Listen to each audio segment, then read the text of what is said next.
The story begins on a quiet summer day where two inseparable best friends, Claire and Haley, gaze across the beach toward a boy named Raymond. He's tall, kind, a lifeguard, and the crush of nearly every girl around. For Claire and Haley, though, he's more than a crush. They've practically studied every detail of his life, but beneath their laughter hides a sadness. Claire is being forced to move away in just 5 days. Haley refuses to accept it, vowing to find a way to keep her best friend from leaving. But on this very beach stands another threat. Cecilia, the rich, spoiled rival, makes her move on Raymond, turning his head and souring the mood. Annoyed, Claire and Haley leave to help her grandparents at the beach club.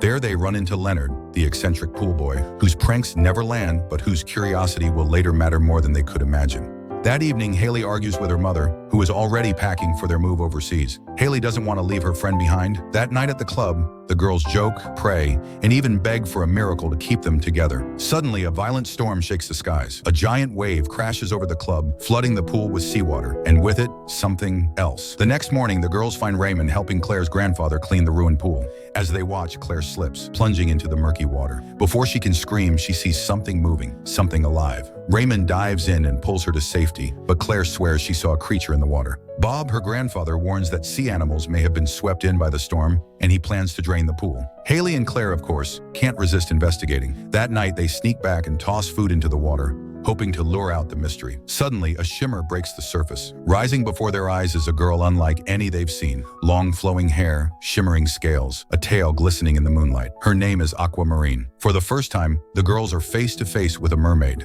Excited and fearless, Aquamarine admits she ran away from home to escape an arranged marriage. The storm, she explains, was caused by her furious father. She has 3 days to prove that true love exists, or she'll be dragged back to the ocean forever. The next day, the pool is drained, but Aquamarine is gone. Searching frantically, the girls discover her hiding in the storage room, except now she has legs. By day, she can walk as a human, but the moment night falls or water touches her skin, her tail returns. They dress her in human clothes and sneak her home. Amazed by her strange ways, Aquamarine's seashell phone rings. Her father. His booming voice demands she return. She refuses. She'll prove love is real, even if it kills her. But as she gazes out the window, her eyes lock on someone she believes is the love of her life, Raymond. She rushes to him, blurts out a confession, and asks if he loves her. Raymond is polite but baffled. He tells her she's pretty but leaves, confused. Crushed, Aquamarine begs the girls for help. At first, they refuse, warning her that chasing Raymond is impossible. But when she reveals that helping a mermaid earns you one wish, everything changes. Haley sees her chance. If they help Aquamarine,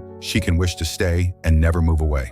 And so begins their mission to teach a mermaid how to win a boy's heart. The lessons are disastrous at first. On the phone, Aquamarine shrieks and hurls it out the window. On bikes, she crashes to the ground. But through clumsy charm and stubborn persistence, she begins to catch Raymond's eye. When he tends to a small wound on her leg, he gently invites her to the upcoming beach party. But Cecilia, always lurking, sees the threat. Furious that Raymond's attention is drifting, she schemes to expose Aquamarine. Yet Aquamarine is fearless. As days pass, Raymond and Aquamarine grow closer. On a boat ride, he tells her she's different, unlike any girl he's met. For Aquamarine, it feels like proof that love is real. But sunset nears. Desperate to hide her secret, she flees with Claire and Haley to a hidden water tower, where she can transform safely at night. The next day, they prepare for the big party. Shopping trips, playful arguments, even dolphin rides to fetch starfish earrings bring the trio closer together. Yet in quiet moments, Claire reveals her fear of the sea and the sorrow of losing her parents. Aquamarine, for all her boldness, listens and comforts her. Slowly, their bond deepens into something unbreakable. But Cecilia strikes again. She lies to Raymond, telling him Aquamarine already has a boyfriend. Heartbroken, Aquamarine decides to give up and return to the ocean. Haley nearly gives up too, resigned to moving away. But Claire refuses to let either of them surrender. She rushes to Raymond, exposes Cecilia's lies, and brings him to Aquamarine. Raymond, now knowing the truth, asks Aquamarine to be his date at the party. That night, they dance together under the stars. For the first time, Aquamarine feels like maybe she has found true love. But as always, sunset looms. She slips away to the water tower, unaware Cecilia is following. Cecilia discovers the secret. Aquamarine is a mermaid. She traps her in the tower, then races off to tell the world. But when she returns with witnesses, the tank appears empty. Only Leonard, the oddball pool boy, knows the truth. He saved Aquamarine and now believes in mermaids. The next day, Cecilia's father, a TV weatherman hungry for fame, broadcasts the story of a trapped mermaid. Crowds rush to the tower. Claire and Haley fear the worst, but when the tank is opened, only an inflatable dolphin floats inside. Cecilia screams in rage, humiliated, while Aquamarine slips away to safety. Leonard returns Aquamarine's necklace, and she grants him a wish, the chance to find love. He accepts, smiling through tears, but time is running out. Aquamarine approaches Raymond once more, asking if he loves her. Raymond admits he doesn't love her, not yet, but he likes her. and he wants to know her more. It's not enough. Before she can respond, Cecilia pushes her into the ocean. Her secret is revealed in full glory, her shimmering tail flashing as the waves drag her away.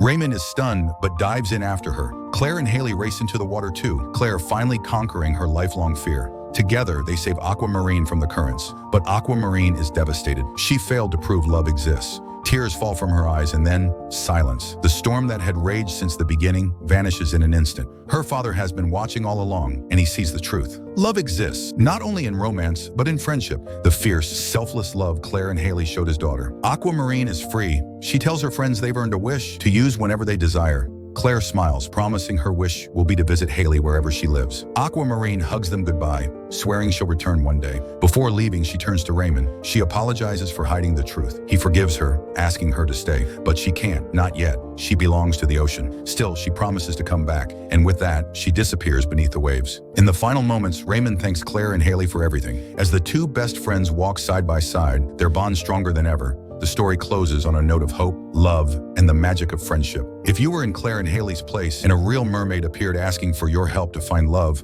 what would you do? Tell me in the comments. I'd love to hear your take. And if you enjoyed this cinematic recap of Aquamarine, make sure to hit that subscribe button, drop a like, and check out more epic movie stories right here. Because you never know, your next favorite adventure might just be waiting in the waves.